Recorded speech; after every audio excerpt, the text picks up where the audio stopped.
What's going on, guys? This is SoCal Arky back with another Raid Shadow Legends video. This is a series dedicated to free to play, since my account is just free to play, this one at least. And while I'm in the early game, currently still less than a month played, what you should really concentrate to progress your account the fastest when you're just starting this game out. It also gives you a look at how realistically fast you can expect to progress your account as you're playing through it. Today I want to talk about shard summoning. When you should do it, how you should do it, and what you're looking for as you're summoning shards. Now, as everybody knows, I'm sure, watching other videos, and if you really pay attention to this game, that Plarium often does a 2-time summoning event for their shards. It's been happening fairly frequently lately, and it seems like they have a pattern of it every month and a half or so. One of these shards has the double events minus mystery, of course. If you look at the summoning chances for epics and legendaries for Ancient, Void, and Sacred, these percents right here will double during a summoning event. So your Ancients will go up to 16% in one, your Voids will go up to 16% in one, and your Sacred shards will go up to 12% to summon a legendary. And that plays a big factor in what we're going to talk about. And I'm completely ignoring the current summoning event that's going on in this video and on my main account too, because we're looking for other champions than these. So let's look at Sacred Shards off the bat. You have a 94% chance for an epic, 6% chance for a legendary regularly, and then with double rates, obviously it's 12% chance for a legendary. I would definitely hold off on summoning any sacreds, even if you are a new account, you finish your 1 month first progression, you get that free sacred shard over here. I wouldn't summon it. I would 100% hold off on that. And the reason being is that yes, an epic could help you on your account and help you progress a bit faster, but a legendary will almost always hands down help. Even if it's not a good legendary, if it's considered a quote-unquote trash legendary, their base stats are still high enough that your early game progression is going to be easier almost no matter who it is. So the temptation is strong to get that first legendary, but I would definitely hold off on your sacreds. Don't summon them until it's a double event down here. Talking about voids, now I still have 5 void shards in my bank waiting to be summoned, and that's not necessarily because I'm waiting for a double summons event. It's more because I don't want to use voids inside this kind of video series until I'm just all out of options with regular things that I've summoned. You know, I'm starting off the game strictly rares down. Not going to use any epics, not going to use any legendaries, and I'm going to try to stay away from void champions too, just so you can see the options out there and that you can still progress at a decent rate and progress pretty high with basically only uncommons and rares. So aside from my reasons for not summoning the void shards, if you're early game, I'm still going to say hold off on your void shards till at least the first double summons event. Your chance for getting epics and legendaries will go up to 16 and 1. Still not super great, but an epic void champion will do more for your account than a lot of normal epics. Not only that, an epic legendary, pretty much they're all good. Like, voids are the hardest legendaries to get in this game. So if you get a void legendary, you're going to be sitting really good, probably through in-game, depending on how you pull. So void, okay, there it is. Void, wait for a double summoning event too. I know it could be super tempting. You want that cold heart, but the dirty little secret about cold heart is that cold heart needs a lot of support to do her role. She is going to be weak for a majority of the game until you have a good healer, till you have good support, till you have a reser in a lot of situations, because she's going to die all the time. Keeping her alive is a struggle. And not only keeping her alive is a struggle, but the gear requirements to get her hitting as hard as you see in other people's videos are so high that until you're farming high level dungeons, you're just not going to get the right kind of gear to make a big difference. Bellower is the one that would make an immediate impact, I think, because he's got killer debuffs, and you can build him super tanky with stun gear. But once again, it's going to take you a long time to develop a stun gear set that is worth putting on him. So until that time, you're probably not going to use him for a campaign farmer, and he's going to be a debuffer in dungeons, which is important, don't get me wrong, but you also want that support around him to make him better. And there's obviously other rare voids that are good, like Seducer and Veteran, that can help your clan boss team, but my final thought on voids is definitely wait till double summon event. So now if we look at Ancients is a whole different thing. Now, arguably, the best time to summon Ancients is during a double summons event, and arguably that's the best time ever to get a legendary, because throughout the course of the game you'll get 5 Ancients a month from running dungeons, you'll get 5 Ancients a month from your market, you'll get 1 every week from your quests, and once you're running higher level clan boss, they drop all the time.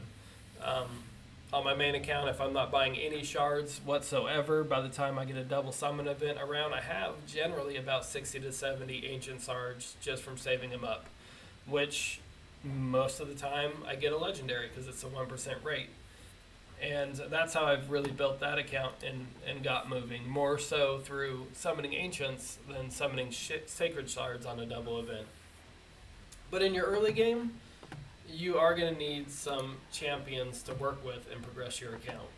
If I go look at my champions right now, I have been lucky enough to summon 3 Kales, which Kale is a jack of all trades in this game, and he's good for, beginning, middle, and late game in a lot of cases. So I have my first Kale, which is dedicated to clan boss.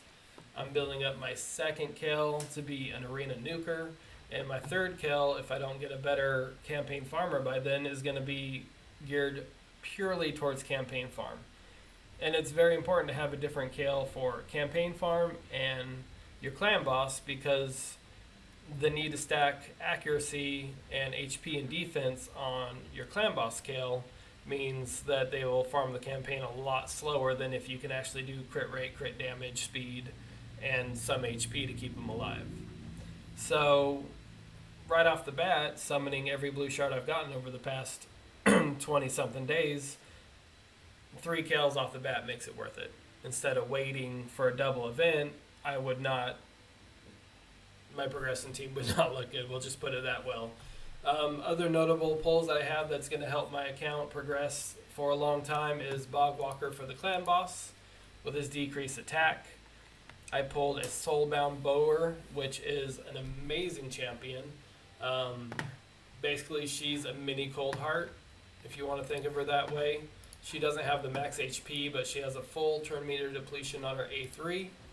She has a 75% ignore defense on her A2, which is key for arena and other camp dungeons and whatnot. And then every single one of her abilities has an extra 25% of a critical chance, which means you don't have to use crit rate gloves on her. You can put crit damage, and she'll really pump out some damage. Mostly in the arena is what I'm looking for, but she's good everywhere except the clan boss. So there's another one where if I was saving up my shards, I wouldn't have got her to help me progress in the beginning game. What else do I have? Pulled an Executioner, but he's summonable, so that doesn't really count. I also pulled 1 Epic out of all these rares that you see that I've pulled, and he's not really good. So even if I was playing this as I'll play whatever legendary void epic account, I wouldn't level him up. There's no one else that I pulled that's really stands out as amazing, except for maybe Blood Painter, which could have some utility with his poisons on his A1, although it's only a 25% chance when booked, and then his speed boost and increased attack on his A3 on a 4-turn cooldown that might be something to play around with, but I'm not at the position in the game where I want to level them up. So there it is. With blue shards, summon them for the first month at least. And I would summon until you get an apothecary. I know you've heard me say on other videos I'm going for that apothecary, which I still don't have with all these summonings. But he is such a game changer that you don't want to wait 2-3 months for a double blue summoning event to finally get an apothecary. It's someone that's gonna change your game completely. I am at the point right now where if I wasn't playing no epics, no legendaries, and I got an apothecary, I would probably start saving them then, because I have enough in my vault and what I have to really start making some good progression. Which, by the way, I did pull an Aethel too, which is a really good, probably the second best starting champion in my opinion, because she's got the big version of Weekend on her A1 and it's a triple hit, so she's going to be amazing for my Fire Knights team once I start getting in there. Plus she has a AoE with a huge multiplier and the increase to critical chance. And then her self buff that is pretty strong at the same time. So there's my recommendation for blues. Pull them until you get an apothecary and a couple other good ones, and then save them. Lastly, let's talk about mystery shards. Now, there's no double summoning event on mystery shards. Your chance to get a rare is 1.4%, which means 2 out of every 300 pulls you're going to get a rare. And my luck started off real bad with my summons on mystery shards, but I started getting a decent amount of blues lately, which is good. But the secret, I think, with mystery shards is don't save them. You know, if you're super in-game and you got a couple thousand mystery shards, you can save them for a summoning event if there's something you really want to try to go for. But in the beginning game, I've had probably 1,000 total mystery shards in the past month playing, and I will summon all of them, and I'll feed my 1-stars to other 1-stars to level them up just to get a chance to get some rares, and some good rares, not just apothecary. I'm looking for any good rare that I can use. And this is important because if you have 1,000 mystery shards sitting here and you're free to play and you're not buying energy, you're never going to go through these mystery shards. You're never going to level up all the 1s to 2s and 2s to 3s and so on. Your pile's just going to keep building. So the goal of mystery shards for free to play, and especially for early game, is to try to get some rares and level up your guys a little bit faster. So my thing to you guys when it comes is you pull all your mystery shards, and say you have 100, you pull as many as you can, you merge your 1s into other ones, you pull some more, and once everything's full, like I just recently did, I have 100 in my regular storage and I have 90 out of 110 in my vault. Then you start leveling up your 2s, turn them into 3s, turn them into 4s, and once you empty everything out, you summon everything you have again. That's definitely what I would suggest. Never hold on to them. Use them for food, and just help your account level faster.